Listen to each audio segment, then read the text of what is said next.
(2018년도) 하나님께서 우리에게 마무리하라고 주시는 말씀, 시편 31편 15절 말씀, 우리 같은 마음으로 한번 같이 봉독토록 합니다. 나의 앞날이 주의 손에 있사오니 내 원수들과 나를 핍박하는 자들의 손에서 나를 건져 주소서. 아멘. 우리는 성경을 읽다 보면 성경 안에 하나님의 수많은 지혜와 가르침을 받게 됩니다. 특별히 시간과 미래를 어떻게 준비해야 되느냐 하는 것이 하나님의 말씀 가운데는 어떨 때는 직접적으로, 어떨 때는 숨겨져서 우리에게 알려주고 있습니다. 특별히 저는 오늘 말씀을 통해서 이 구약 성경 안에 세 가지 우리가 시간들을 어떻게 잘 준비하고 또 사용해야 되느냐 하는 것을 주의 말씀으로 받기를 원합니다. 먼저 시편 90편 12절 말씀에 보면 주의 말씀이 이렇게 증거를 해요. 우리에게 우리 날 계수함을 가르치사 지혜로운 마음을 얻게 하소서. 우리에게 우리의 날을 계수하는 그런 지혜를 달라. 우리의 날이라는 것은 우리 인생의 연수를 얘기하는 거죠. 그러니까 이 말씀은 언젠가는 씩씩한 청년도 이제 머리에 그 백발이 이렇게 되는 그런 노인의 때가 분명히 오게 되는 것이고, 또 그 시간이 더 지나고 나면 하나님 앞에 부름을 당하는 시간이 있다는 그러한 뜻입니다. 인생의 유한함, 그래서 개인적인 종말, 죽음을 준비할 수 있는 사람, 그 사람은 지혜로운 사람입니다. 사랑하는 성도 여러분, 우리가 많은 시간의 연수가 있는 것 같지만 그 시간이 언제나 그렇게 장구하게 오래오래 있는 것만은 아닙니다. 누구에게나 어린 유년의 시절이 있고, 젊은이의 청년의 시절이 있고, 또 장년의 시절이 있고, 노년의 인생을 정리해야 되는 그런 시간이 있습니다.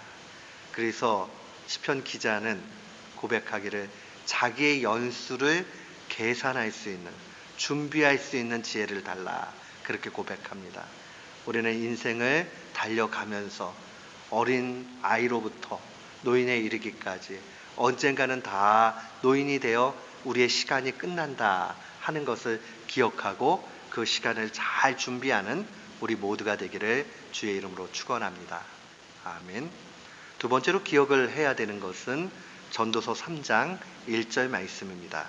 주의 말씀은 증거하기를 범사에 기한이 있고 천하 만사가 다 때가 있나니 라고 이야기합니다. 뒤에 내용에 보면 뿌릴 때가 있고 추수할 때가 있다, 그 말씀이 쭉 이렇게 진행이 돼요. 우리가 기억을 해야 되는 것은 언제나 시간에는 딱 맞는 때가 있다 하는 것을 기억해야 됩니다. 그런 의미에서 우리가 신앙적인 관점에서 조급증을 갖지 않도록 힘써야 됩니다. 자칫 잘못하면 조급해서 일을 그르쳐버리고 말아요. 기다리고 주님 앞에 맡기고 때를 잘 살피고 하면 분명히 하나님께서 그때의 은혜를 베풀어 주십니다. 설 익은 것을 빨리 따먹고 싶어가지고 따게 되면 따고 나자마자 후회하죠. 먹으려고 그러면 떫고 맛이 없잖아요. 그러나 그 탐스러운 것이 더 상품성이 있게 이렇게 익어가는 때를 기다리게 되면 그때에 정말 좋은 열매를 얻게 됩니다. 우리의 신앙적인 기다림은 좋은 것을, 하나님의 때를 기다리는 그러한 기다림이라 하는 것을 기억하면서 조급증에서 벗어나는 우리 모두가 되기를 주의 이름으로 축원합니다. 아멘. 마지막으로 오늘 본문 말씀을 좀 기억해 봤으면 좋겠습니다. 우리 본문 말씀이 나의 앞날이 주의 손에 있사오니, 이렇게 고백이 돼 있지요. 근데 원래 원문 자체는 요 순서가 좀 바뀌어 있어요. 그, 이 구약 성경이 쓰여진 언어가 히브리어인데 히브리어는 좀 강조되는 말을 앞쪽으로 내세울 때가 많이 있습니다. 그리고 우리나라 말은 뒤바꿔도 조금 되기는 하지만 원래는 그렇게 많이 뒤바꾸지 않잖아요. 근데 히브리 사람들은 강조하는 것을 앞쪽에 둘 때가 많이 있어요. 그거에 맞춰서 그 번역을 하자면 이렇게 번역을 할 수 있습니다. 당신, 여기서 당신은 하나님을 얘기합니다. 하나님의 손에 달려 있습니다. 나의 시간들이, 이렇게 써 있어요. 하나님의 손에 달려 있다. 이게 엄청 강조되어져 있어요. 인생을 내가 사는 것 같고 우리가 달려가는 것 같고 그렇지만은 결단코 그렇지 않습니다. 모든 것은 하나님 손에 달려 있습니다. 하나님이 이끌어 가십니다. 그런 의미에서 우리는 모든 우리의 인생의 문제들, 작은 거로부터 큰 문제 모든 것을 하나님 앞에 맡겨야 됩니다. 우리가 시간 준비해 나아갈 때에, 특별히 오늘 말씀은 나의 앞날이, 미래가 어디에 달려 있느냐? 나의 열심으로 달려 있지 않아요. 조금의 유익은 있어요. 내가 열심히 하면 조금 유익은 있어요. 그러나 완벽하게 이루어지는 것 아니에요.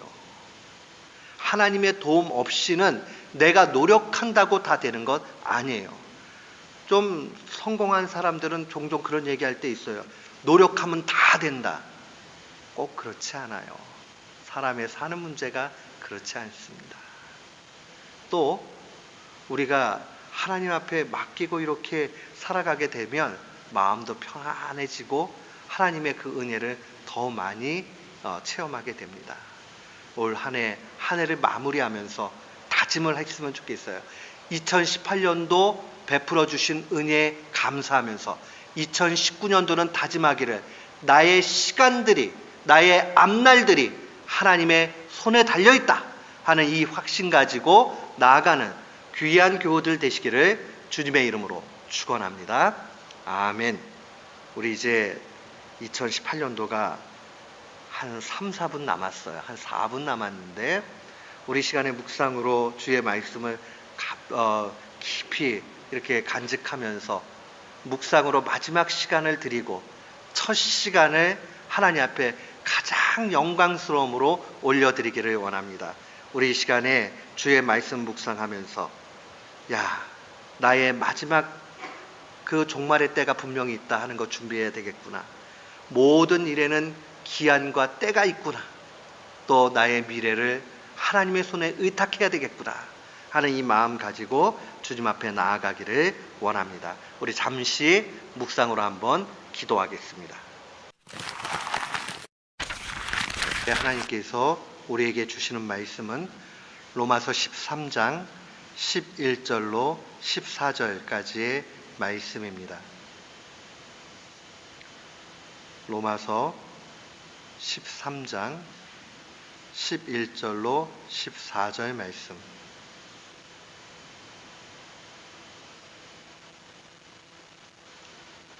우리 11절부터 14절까지 같은 마음으로 함께 봉독토록 합니다. 또한 너희가 이 시기를 알거니와 자다가 깰 때가 벌써 되었으니 이는 이제 우리의 구원이 처음 믿을 때보다 가까웠음이라. 밤이 깊고 낮이 가까웠으니 그러므로 우리가 어둠의 일을 벗고 빛의 갑옷을 입자. 낮에와 같이 단정히 행하고 방탕하거나 술 취하지 말며 음란하거나 호색하지 말며 다투거나 시기하지 말고 오직 주 예수 그리스도로 옷 입고 정욕을 위하여 육신의 일을 도모하지 말라. 아멘. 저는 오늘 본문 말씀을 통해서 주 예수 그리스도로 옷 입고 라는 제목으로 주의 말씀을 선포하도록 하겠습니다. 오늘 우리가 읽은 로마서 13장 11절로 14절 말씀은 특별히 성 어거스틴이 회심하게 되는 그러한 아주 중요한 하나님의 말씀의 구절입니다. 그러니까 이 말씀을 읽고 회심하게 되는, 그래서 인생의 전환기를 맞이했다는 유명한 일화가 있습니다. 과연 이 말씀이 어떠하길래 2019년도 하나님께서는 이 말씀을 통해서 우리가 은혜 받기를 원하시는가? 오늘 11절 말씀을 보니까요, 이렇게 증거되어져 있어요. 또한 너희가 이 시기를 알거니와 자다가 깰 때가 벌써 되었다. 이는 이제 우리의 구원이 처음 믿을 때보다 가까이 왔다. 이 이야기는요, 언제나 하나님의 그 때가 되었을 때요, 이제는 깨어나야 될 때, 그래서 무언가 시작해야 될 그런 때가 되었다 하는 것을 알려주는 겁니다. 왜 그러느냐?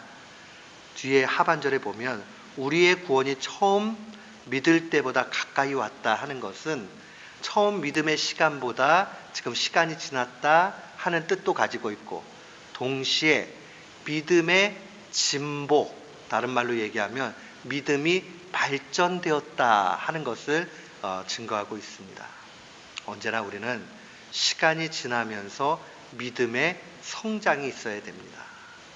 건강한 아이들은 시간이 지나면 자연스럽게 크기도 하고 그 다음에 몸무게도 늘고 하잖아요.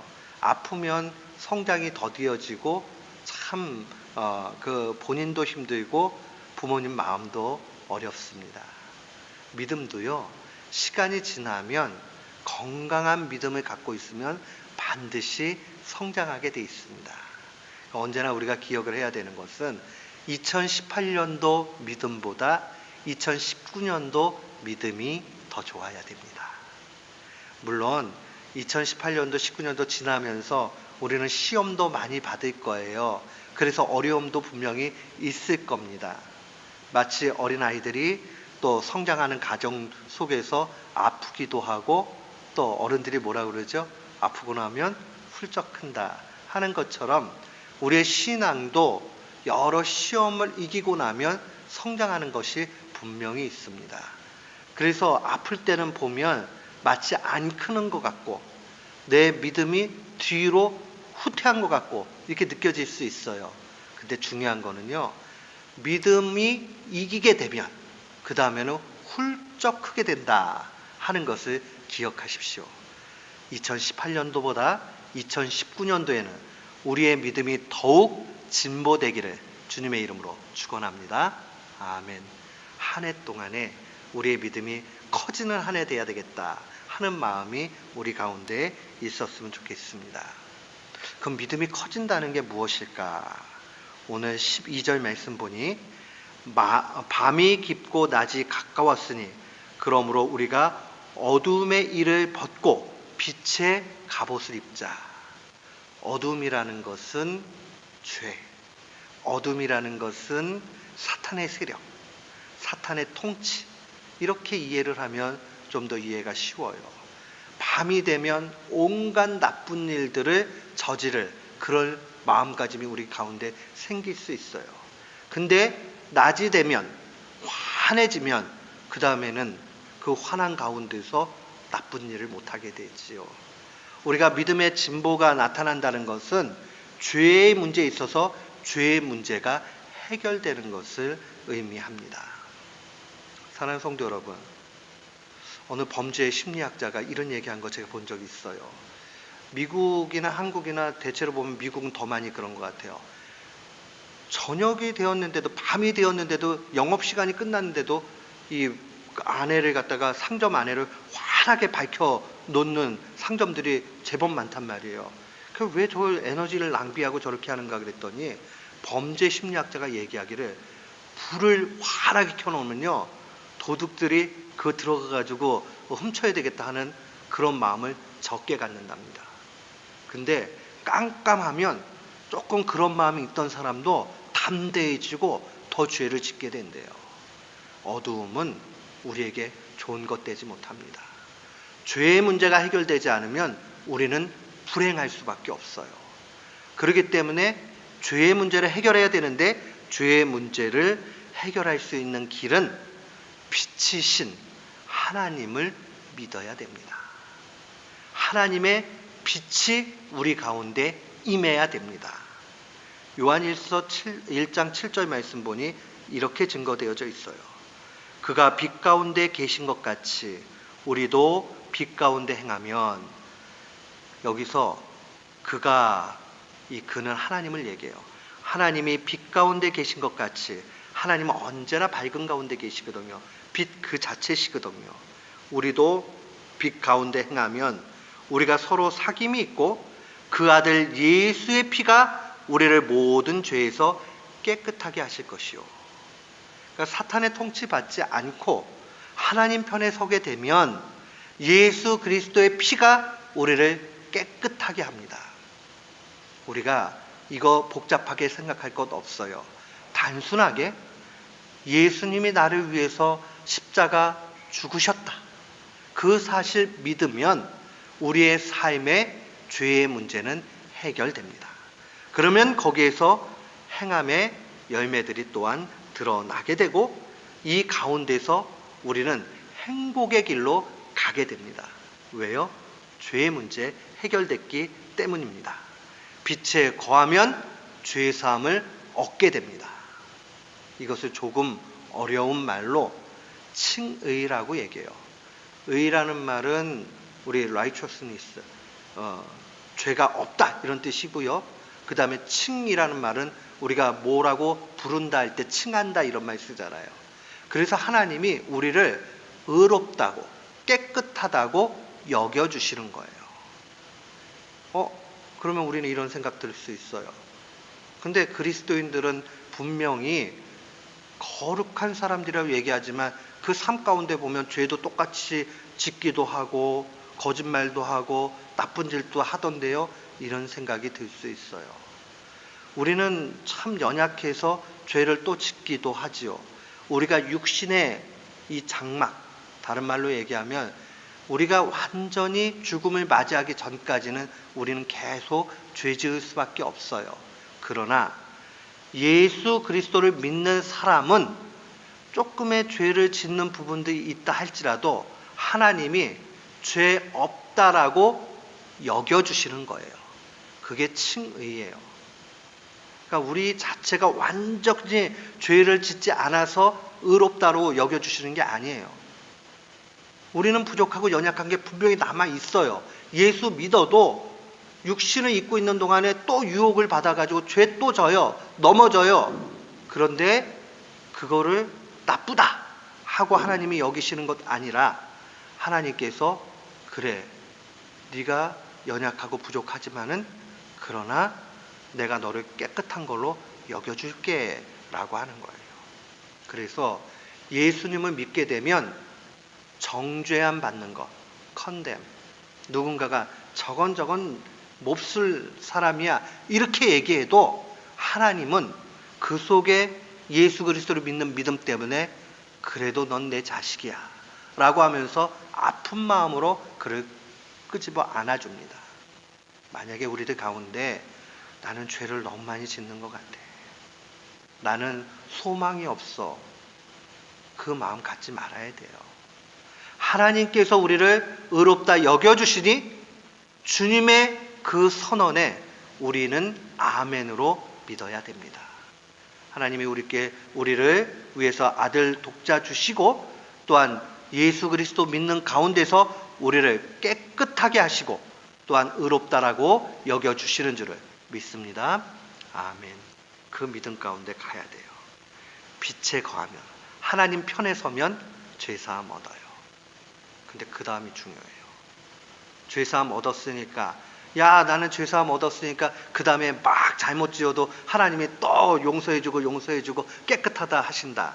그것은 하나님의 은혜를 모를 때는 그런 얘기 할 수 있어요. 신앙을 잘 이해 못하는 외부에 있는 사람들은 그렇게 비아냥거리면서 얘기할 때도 있어요. 니넨 좋겠다, 나쁜 짓 막 하고 그 다음에 회개하면 다 용서함 받았다고 그러니까 못된 짓 하고 그 다음에 회개하고 또 못된 짓 하고 그러면 되잖아. 근데 하나님의 은혜를 깨닫게 되면요, 그 죄가 너무 냄새가 나게 돼요. 그리고 하나님 앞에 너무 부끄러워요. 그래서 그 죄 짓는 일들을 하지 않으려고 몸부림을 치게 돼 있고 하나님 도와주세요, 도와주세요. 그렇게 하게 돼요. 그렇게 되면 어떻게 되느냐? 13절 말씀에 보니까요. 낮에와 같이 단정히 행하고 방탕하거나 술 취하지 말며 음란하거나 호색하지 말며 다투거나 시기하지 말라. 이제 삶 가운데 죄사함의 은혜가 나타나게 되면 그 다음에는 이 빛의 자녀가 되어서 빛의 열매를 맺게 됩니다. 그러니까 삶이 변하는 거예요. 죄사함의 은혜가 있게 되면 옛날에는 10가지 죄 지었던 것이 그 다음에는 8가지, 7가지, 5가지. 옛날에는 심각한 죄를 지었던 것을 조금 더 적게 그렇게 좀 더 하나님이 기뻐하시는 길로 가게 됩니다. 에베소서 5장 8절로 9절 말씀 보면 너희가 전에는 어둠이더니 이제는 주 안에서 빛이라. 빛의 자녀들처럼 행하라. 우리 다 이제 빛의 자녀 되었어요. 그럼 빛의 자녀들 어떻게 행해야 되느냐? 빛의 열매는 모든 착함과 의로움과 진실함에 있다. 이 말은 뭐예요? 죄 안 짓는 데 있다. 자꾸 사랑하는 데 있다. 하는 그 말씀이에요. 진실하고 의롭고 또한 착하고 얼마나 좋아요. 우리가 자꾸 착한 사람 되고 진실 가운데 진리 가운데 거하고 또한 우리가 죄 없이 의롭게 살아가면 얼마나 좋습니까? 옛날 사람들도 조금 알았어요. 애들이 싸우지요. 그러면 한 대 맞으면 맞은 애는 발 뻗고 자는데 때린 애는 발 뻗고 못 잔다, 그런 말이 있어요.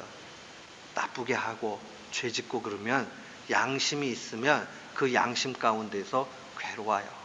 근데 빛의 자녀 되어져서 빛의 열매가 자꾸 나타나게 되면 그러면 살아가는 게 기쁘게 됩니다.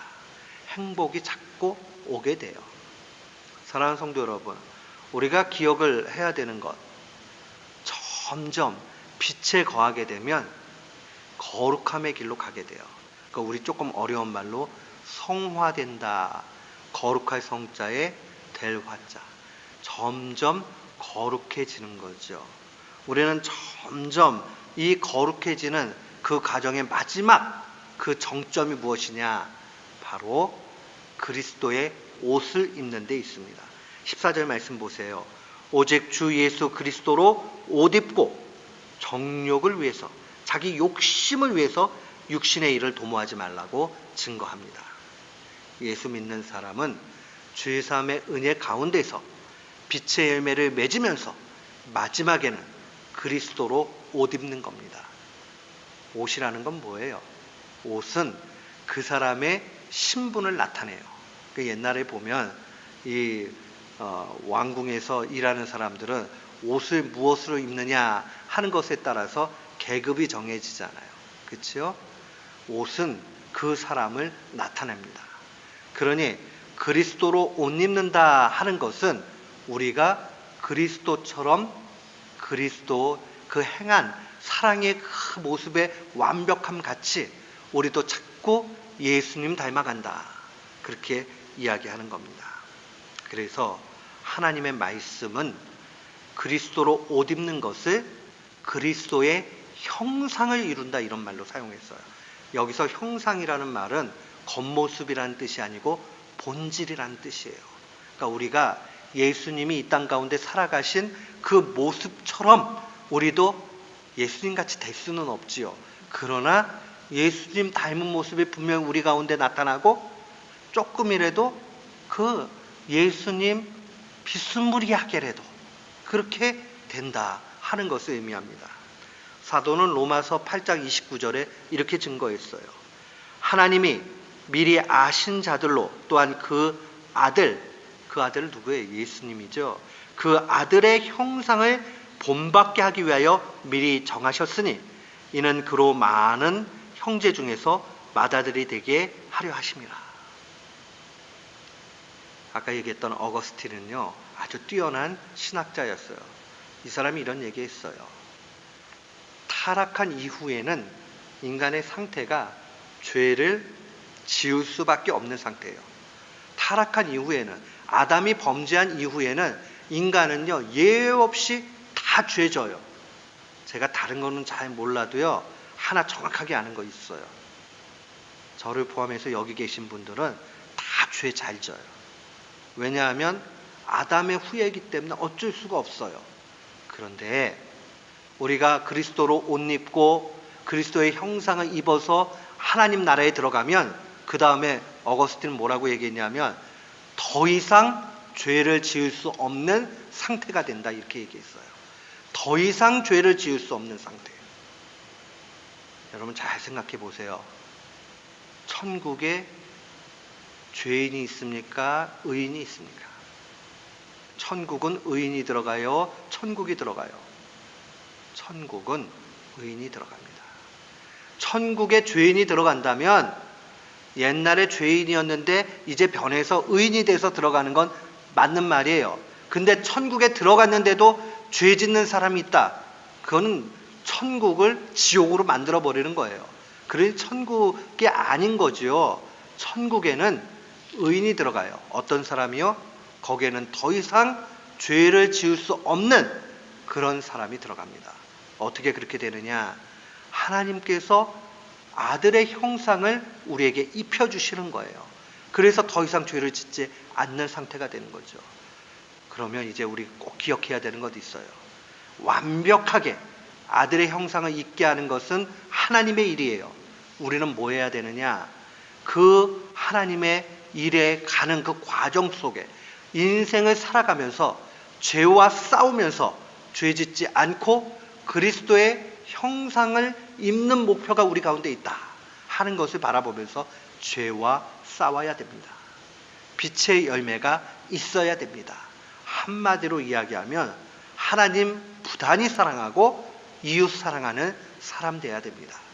2019년도는 우리 모두가 믿음의 진보 가운데서 사랑의 열매가 크게 맺혀지는 귀한 교우들 되시기를 주님의 이름으로 축원합니다. 아멘. 그래서 오늘 우리 다짐합시다. 1년 후에 2019년도 12월 31일 되었을 때는 올해 한 해 동안 내가 사랑의 일들을 뭘 했는가? 우리가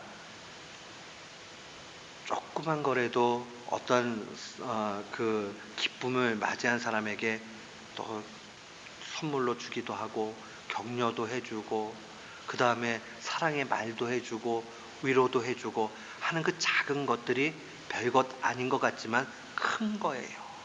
그 2019년도는 우리가 특별히 내가 하나님을 열심히 사랑하면서 이웃들도 그렇게 사랑해야 되겠다. 이전까지는 내가 그런 거 잘 못했는 사람이었지만은 이제 자꾸 그래야 되겠다. 다른 사람 조금 더 사랑하면서 또 배려하면서 많이 실천해야 되겠다 하는 것이 우리 가운데 있기를 원합니다. 우리가 부족하고 연약하지만 그런 마음 가지고 나아가게 되면 주님이 힘 주시고 그렇게 살게 분명히 만드십니다. 오늘 이 말씀 마음에 간직하면서 주님 앞에 온전히 그렇게 살아가는 귀한 교우들 되시기를 주님의 이름으로 축원합니다. 아멘.